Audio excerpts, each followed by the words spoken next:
Hej og hjertelig velkommen til en ny episode af vores Dansk Lærer Podcast. Dejligt, at du lytter igen. I dag taler vi om et meget hverdagsligt emne, tøj. Præcis. I denne episode lærer du, hvordan du på dansk taler om dit tøj. Altså hvad du har på. Men også hvilket tøj du synes om. Tøj er overalt i vores hverdag. Vi har tøj på hver dag, hjemme, udenfor, på arbejdet og i fritiden. Og tøj er også vigtigt i samtaler med andre. Small talk begynder tit med en sætning om tøj, for eksempel. Flotte sko, eller din trøje ser super ud. Ja, komplimenter er virkelig vigtige. Hvis man vil give komplimenter, så skal man kunne tale om tøj, størrelser, farver og måske også stil. Så kan du både sige, hvad du har på, og svare venligt, når nogen siger noget pænt. Det passer. Jeg husker tydeligt en situation. En mand sagde til mig, jeg kan lide din jakke. Jeg forstod ikke ordet jakke, fordi jeg endnu ikke kendte det. Det er et godt eksempel. Sådanne hverdagssituationer sker hele tiden, og netop derfor så øver vi dette emne i dag. Når man kender ordene, så føler man sig mere sikker og kan nemmere deltage i samtalen. Tøjord som jakke, bukser, sko og sokker er meget vigtigt ordforråd på dansk. Vi hjælper dig med at lære de vigtigste ord og sætninger og huske dem godt. Og vi gør det som altid trin for trin med simple forklaringer og mange eksempler. Til sidst kan du for eksempel sige, hvad du har på i dag. Du kan også sige, hvilke farver du kan lide, og hvordan du giver et kompliment. Nu et spørgsmål til jer. Hvad har du på i dag? Skriv det gerne i kommentarerne. For eksempel, jeg har en t-shirt og et par jeans på. Eller jeg har i dag en trøje på. Først taler vi om basis og vigtige ord for tøj. Du lærer at sige, hvad du har på, og hvilke tøjstykker man oftest bruger i hverdagen. Derefter handler det om farver, stil og meninger. Vi viser dig, hvordan du beskriver farver og taler om din tøjstil. Du lærer også at sige, om du kan lide noget eller ej. Så ser vi på forskellige situationer. For eksempel, hvilket tøj man bruger til hverdag. Vi taler også om tøj på arbejdet og i skolen. Og vi ser på, hvad man tager på, når man køber ind. Vi taler også om, hvordan tøj hænger sammen med vejret, og hvorfor man er klædt anderledes om vinteren end om sommeren. Og til sidst taler vi om problemer med tøj. For eksempel, hvis noget er for stort eller for lille. Eller hvis tøjet er ubehageligt. Eller hvis man har købt noget, man ikke rigtig kan lide. Du lærer enkle sætninger, som du kan bruge til at forklare sådanne situationer på dansk. Så lad os komme i gang. Lad os starte sammen og øve dansk i hverdagen. Okay, Sofie, lad os starte helt praktisk. Hvad har du på i dag? I dag har jeg en t-shirt, en trøje, et par jeans, en jakke og sneakers på, og selvfølgelig sokker. Meget godt. Det er typiske stykker tøj. Vi forklarer dem nu trin for trin, så alle lærer ordene. Præcis. Vi begynder øverst, altså med overkroppen. Det første ord er t-shirt. En t-shirt er en let overdel. Mange tager den på om sommeren eller derhjemme. En t-shirt har som regel korte ærmer. Man kan bære den alene, eller man har den under en jakke. Sofie, har du egentlig en yndlings-t-shirt? Ja, det har jeg. Min yndlings-t-shirt er mørkeblå og meget blød. Jeg bruger den gerne hjemme, men også ude, fordi den er behagelig. Behagelig er et vigtigt ord. Behagelig betyder, det føles godt, intet klemmer, intet irriterer. Netop. Og denne t-shirt er også lidt gammel, men jeg elsker den alligevel. Det kender jeg godt. Mange har et yndlingsstykke tøj. Ikke fordi det er nyt, men fordi det sidder godt eller giver minder. Ja, nogle gange tænker man, denne t-shirt kan jeg ikke smide ud. Meget typisk. Og her hører vi også et andet ord. Smide ud. Det betyder at lægge i skraldespanden. Men mange beholder deres yndlings-t-shirt. Præcis. Og der er vist nogen, der spørger, jamen, hvorfor har du den på så tit? Kan man sige, fordi det er min yndlings-t-shirt. Meget godt. Nu kommer vi til det næste tøjstykke, du nævnte. Trøjen. En trøje er varmere end en t-shirt. Man bruger den tit om efteråret eller om vinteren, eller om morgenen, når det er koldt. Og trøjer findes i mange former. Nogle har en lynlås. Lynlås er også et godt ord. Det er den ting, man åbner og lukker, for eksempel på jakker eller på nogle trøjer. Præcis. Og nogle trøjer har en hætte. Hætte er den del ved hovedet, ligesom på en hoodie. Mange siger også hoodie, men hætte er et godt dansk ord. Nu sagde du, at du har jeans på. Ja, jeans er meget populære. Et par jeans er bukser af kraftigt stof, ofte blå. Og det vigtige grundord er bukser. Der findes jeans, stofbukser og korte bukser. Korte bukser, der bruger man tit om sommeren. Stofbukser, der bruger mange på arbejdet, fordi de ser lidt pænere ud. Meget godt. Og så nævnte du en jakke. En jakke har man mest på udenfor. Den beskytter mod vind, regn eller kulde. Om vinteren bruger man ofte en frakke i stedet for en jakke. En frakke er længere end en jakke, og ofte meget varm. Så kommer vi til skoene. Du sagde sneakers. Sneakers er sporty sko. Mange bruger sneakers hver dag, fordi de er behagelige. Og så selvfølgelig sokker. Præcis. Sokker har man i skoene. Mange lærerne glemmer ordet, men det hører til hverdagen. Nu en lille mini-opgave til lytterne. Sofie, giv et eksempel. Okay. Hvis du lytter, så sig nu højt. T-shirt, trøje, jeans, jakke, sneakers, sokker. Meget fint. Og hvis du vil, så tag et andet stykke tøj med. For eksempel sko i stedet for sneakers. Eller frakke i stedet for jakke, hvis det er vinter. Sofie, vi har talt om tøj til ude, men der er også en anden vigtig situation.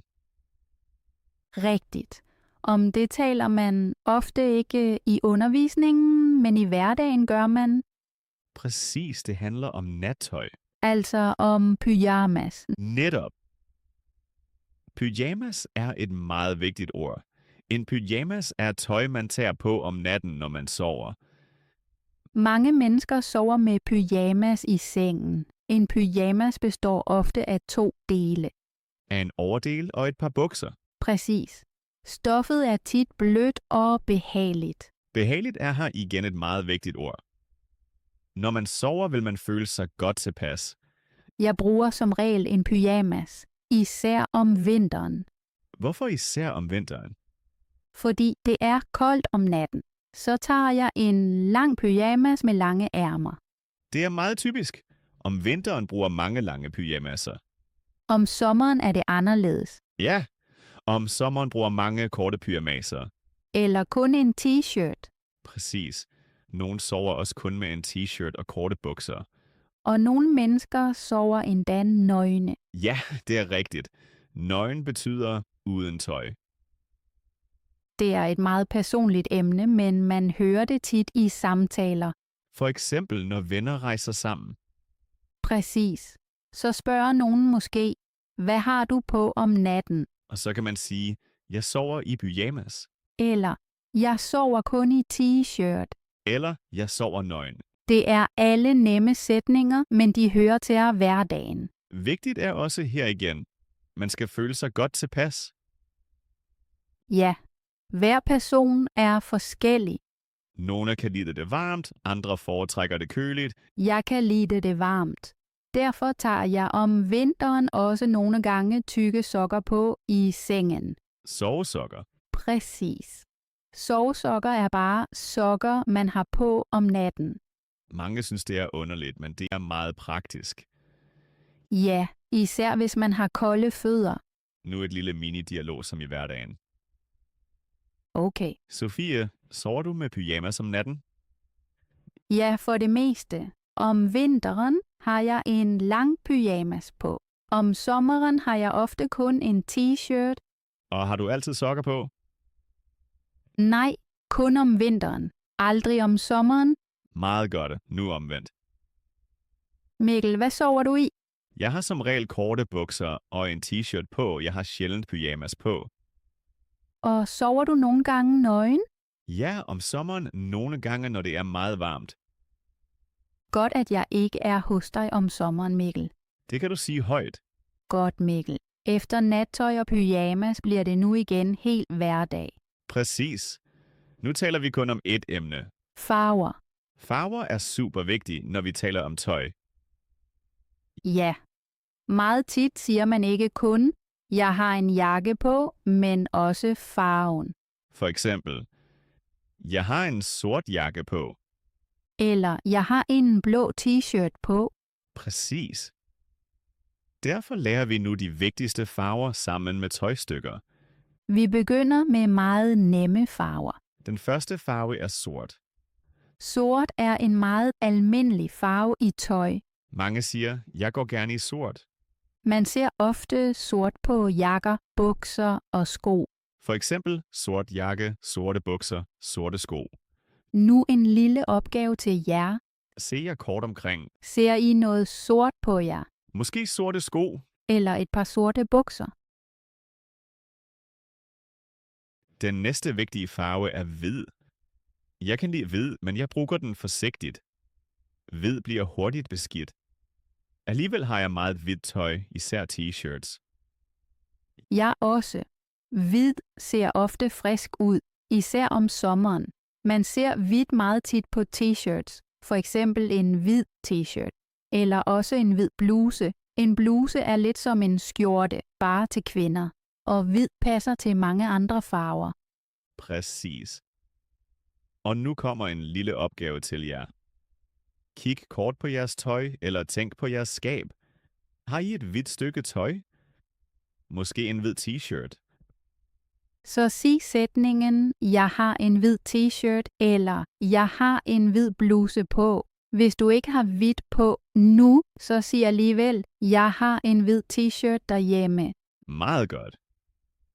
Nu kommer en meget typisk farve. Blå.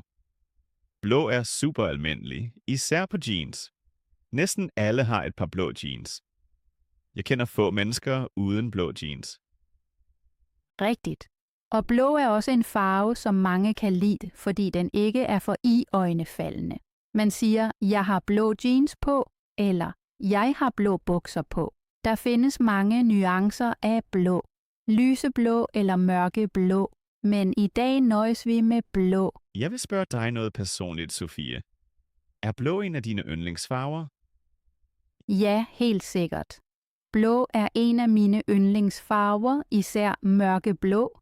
Jeg synes, mørkeblå er rolig og behagelig, og i tøj føler jeg mig tryg med den. Interessant. Hos mig er blå okay, men jeg kan endnu bedre lide grå og sort. Blå er for mig god til jeans, men ikke til alt. Og findes der en farve, du slet ikke kan lide? Jeg kan ikke så godt lide meget skrigende gul. Gul lægger man straks mærke til. Nogle ser super ud i det, men jeg føler mig ikke godt tilpas. Det kender jeg. For mig er det nogle gange knaldrød. Rød kan være meget flot, men nogle gange er den for stærk til mig. Meget godt. Og nu igen en opgave til jer. Kig på jeres bukser. Er de blå?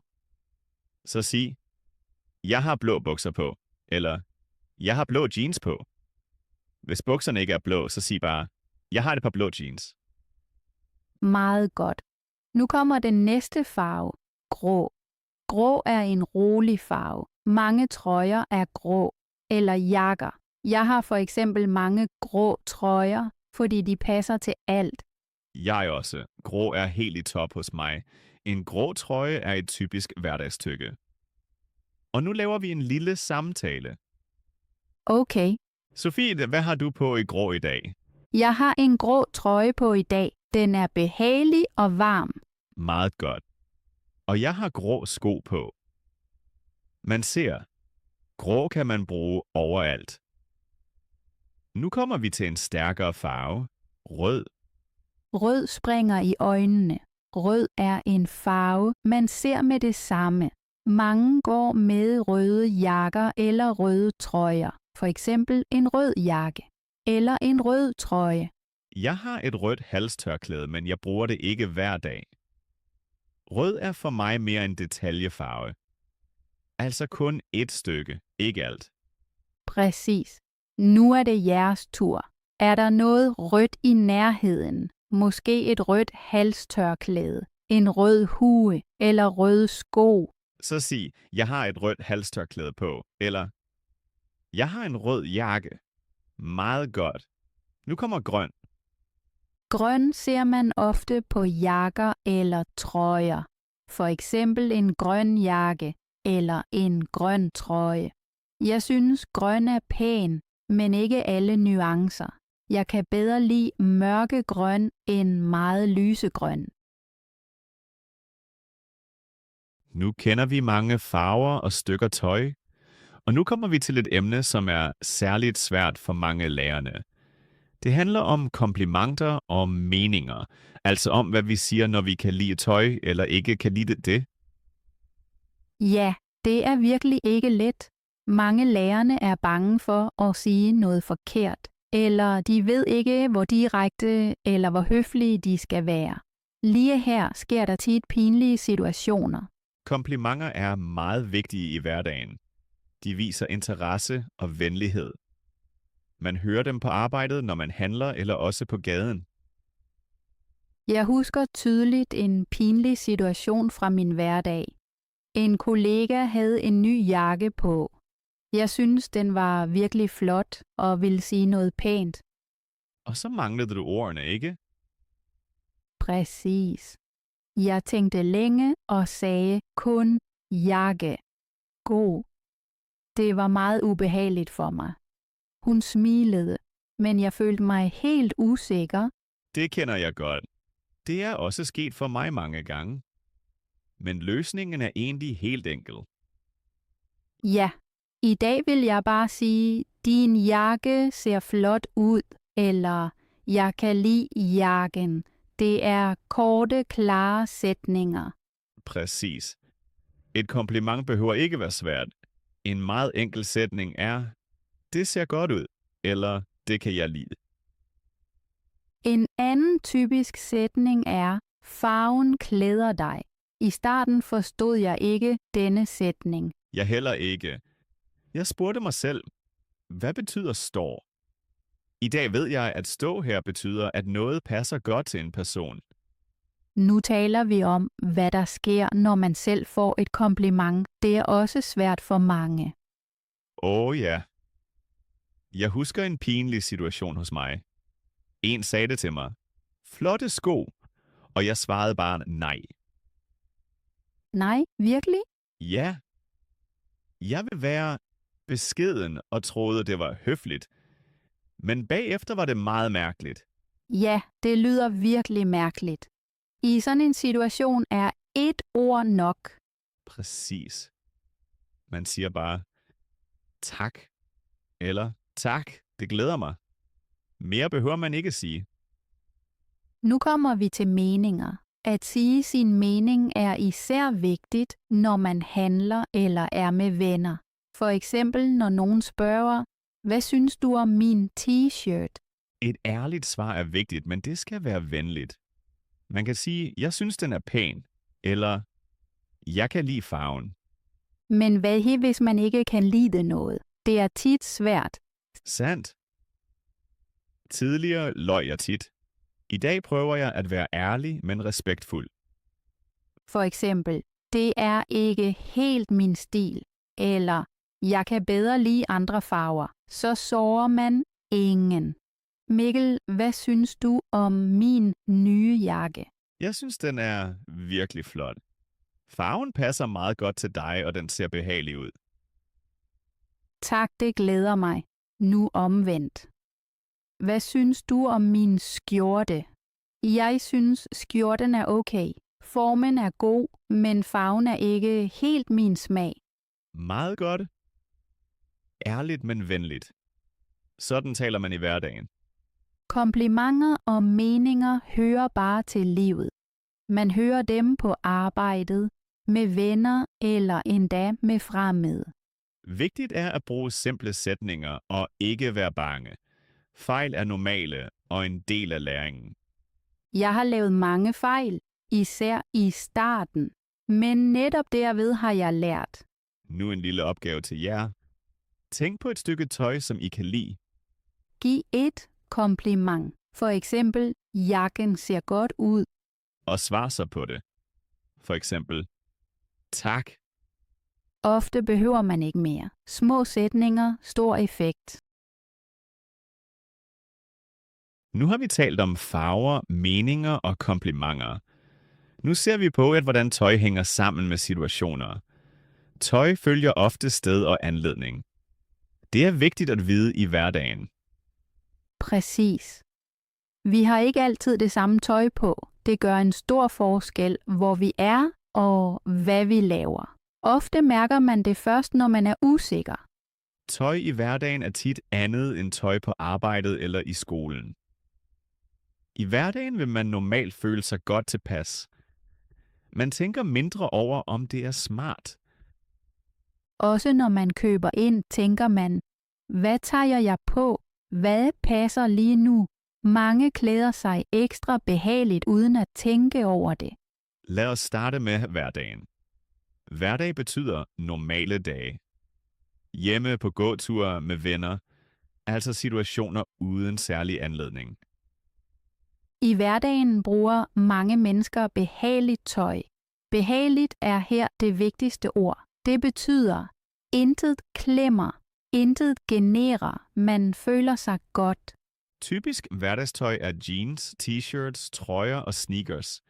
Det ser man overalt på gaden. Tøjet er praktisk og nemt. Sneakers er sporty sko, som er gode at gå i. Jeg har næsten altid sneakers på i hverdagen. Jeg går meget og vil ikke have ondt i fødderne. Hos mig er det næsten det samme. Til i hverdag har jeg ofte jeans og en t-shirt eller en trøje på. Jeg tænker ikke længere om morgenen. Nu taler vi om arbejde. Det er særlig vigtigt for mange lærerne. For på arbejde gælder ofte andre regler. Ja. På arbejde har man ofte andet tøj end i fritiden. Man vil se ordentligt ud og gøre et godt indtryk. Ordentlig er et vigtigt ord. Det betyder rent, pænt og passende til jobbet. Ikke for afslappet, men heller ikke for meget. På mange kontorer bruger folk skjorter, bluser eller stofbukser. Stofbukser er finere end jeans. De virker mere professionelle.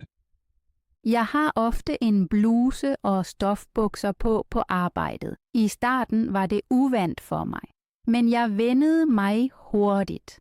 Hos mig er det lignende. Jeg har tit en skjorte på arbejdet. Man føler sig automatisk lidt mere seriøs. Nu kommer vi til skole og uni. Der er tøjet ofte mere afslappet. Afslappet betyder ikke for strengt, ikke meget formelt. Mange elever og studerende har jeans, trøjer og rygsække. En rygsæk er en taske til ryggen. Den er meget praktisk. I nogle lande findes der skoleuniformer.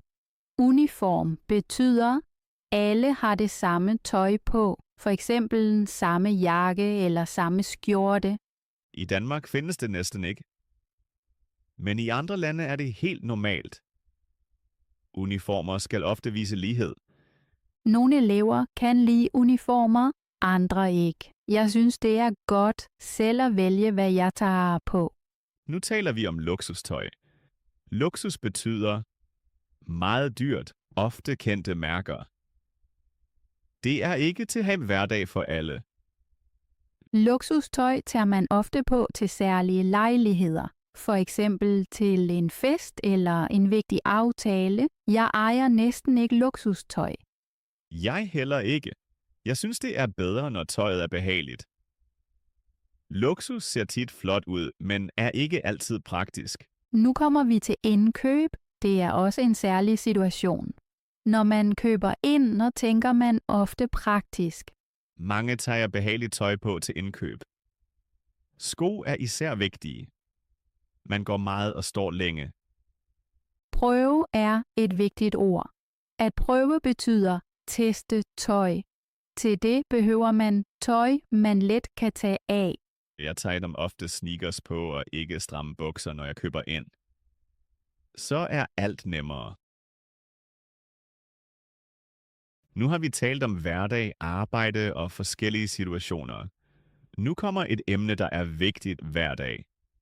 Det handler om tøj og vejr. Ja, vejret bestemmer ofte, hvad vi tager på. Mange kigger først på vejret om morgenen. Først derefter vælger de deres tøj. Vi taler nu om årstiderne. Hver årstid har sit eget vejr, og hver årstid kræver andet tøj. Vi starter med vinteren. Vinteren er kold, nogle gange meget kold. I nogle egne er det endda ekstremt koldt. Ekstremt koldt betyder meget koldere end normalt. Så behøver man ekstra varmt tøj. Almindelige jakker er ofte ikke nok. Om vinteren har man tit en frakke, et halstørklæde og en hue på. Disse stykker beskytter mod kulde og vind. Uden dem fryser man hurtigt. Jeg husker min første meget kolde vinter. Jeg havde ingen gode handsker. Mine hænder blev iskolde efter kort tid. Iskold betyder ekstremt kold. Siden da bruger jeg altid handsker om vinteren. Det lærte jeg hurtigt. Om vinteren bruger man ofte også støvler. Støvler er sko, der er højere og holder varmen. De beskytter også mod sne. Nu taler vi om foråret. Foråret er tit skiftende. Vejret ændrer sig hurtigt. Skiftende betyder nogle gange varmt, nogle gange koldt. Derfor er tøj om foråret tit svært. Man ved ikke præcis om morgenen, hvad man behøver. Om foråret bruger mange lette jakker. De er ikke for varme og ikke for kolde. Man kalder dem også overgangsjakker. Overgang betyder mellem to årstider. Disse jakker er meget praktiske. Jeg bruger dem tit. Nu kommer sommeren. Sommeren er varm eller endda meget varm. I nogle lande er varmen ekstrem. Ekstremt varm betyder meget, meget varm. I varme tager man let tøj på. Tungt tøj er da ubehageligt. Typisk sommertøj er t-shirts, shorts, kjoler og sandaler. Dette tøj lader luft komme til huden. Så føler man sig bedre. Jeg går om sommeren gerne i lyse farver. Lyse farver bliver ikke så varme. Mørke farver holder mere varme. Det passer. Jeg bruger også gerne bomuld om sommeren. Bomuld føles rart mod huden. Nu taler vi om efteråret. Efteråret er ofte køligt og regnfuldt. Vejret bliver langsomt dårligere. Regnfuldt betyder, det regner ofte. Om efteråret så behøver man tøj mod regn. For eksempel en regnjakke. Om efteråret bruger man tit trøjer og jakker. Mange tager også halstørklæder på. Det er koldt om morgenen og varmere midt på dagen. Til det er lag på, lag lukket, meget praktisk. Lag på, lag betyder flere lag tøj. Man kan tage noget af eller på. Jeg kan godt lide lag på lag lukket. Så der hvor jeg er fleksibel. Det er ideelt om efteråret og foråret. Nu taler vi om ekstreme situationer. For eksempel ekstrem kulde. I meget kolde lande har man brug for specielt tøj. Dette tøj kaldes termotøj. Termotøj holder meget varmt. Man har det ofte under normalt tøj. Og ved ekstrem varme er det omvendt. Så tager man meget luftigt tøj på. Luftigt betyder, der kommer meget luft til huden. Løst tøj er da bedre end stramt tøj. Også materialer som hør hjælper i varmen. Hør er køligt mod huden. Så er vi ved at nå slutningen på denne episode. I dag har vi talt om mange hverdagsemner, især om, hvordan tøj hænger sammen med vores liv. Præcis. Vi har lært, hvordan man taler om tøjstykker. Vi har talt om farver og hvordan at forbinde farver med tøj. Og vi har set, hvor vigtigt det er i hverdagen. Vi har også talt om, hvordan man giver komplimenter, og hvordan man udtrykker meninger uden at være uhøflig. Det er særlig vigtigt for mange lærerne. Derudover har vi kigget på forskellige situationer. Hverdag, arbejde, skole, indkøb og særlige lejligheder. Hver situation kræver andet tøj. Og vi har talt om vejret, om vinter, sommer, forår og efterår, og om hvorfor man klæder sig anderledes i kulde end i varme. Måske har du mærket, det handler ikke kun om ord. Det handler også om følelser, tryghed og hverdagssituationer. Netop. Sprog hjælper os til at føle os sikre. Når man kan sige, hvad man har på og hvorfor, føler man sig bedre i en samtale. Det var vigtigt for os at forklare alt trin for trin. Med enkle sætninger. Med eksempler fra vores egen hverdag. For vi ved begge, hvor svært det kan være i starten. Vi har selv lavet mange fejl, og netop af dem har vi lært. Nu vil vi inddrage jer lidt. Jeres mening er meget vigtig for os. Kunne I lide denne episode? Var forklaringerne hjælpsomme for jer? Kunne I lære nye ord? Eller genkendte I jer selv i nogle situationer? Skriv gerne i kommentarerne, hvad I kunne lide, og også hvad der måske stadig er svært. Vi vil også gerne vide, hvilke emner ønsker I til de næste episoder? Mere om hverdag i Danmark, mere om arbejde og job, Eller måske om forhold, venskab eller small talk? måske også om indkøb, rejser eller kontakt med myndigheder. Jeres idéer hjælper os meget, for denne podcast er for jer. Hvis I vil, kan I også lave en lille opgave. Skriv 3 sætninger om jeres tøj. For eksempel, hvad har du på i dag? Hvilken farve er det? Og Janne, hvorfor tog du det på? Det hjælper jer med at øve, og at skrive er en rigtig god måde at blive mere sikker. Tak fordi I tog jer tid til at lytte til denne episode. Tak for at lytte, for at lære med og for at blive ved. Vi bliver glade, hvis I også er med i den næste episode. Indtil da ønsker vi jer held og lykke med at lære dansk. Og rigtig meget sjov i hverdagen. Hej hej og på gensyn. Farvel!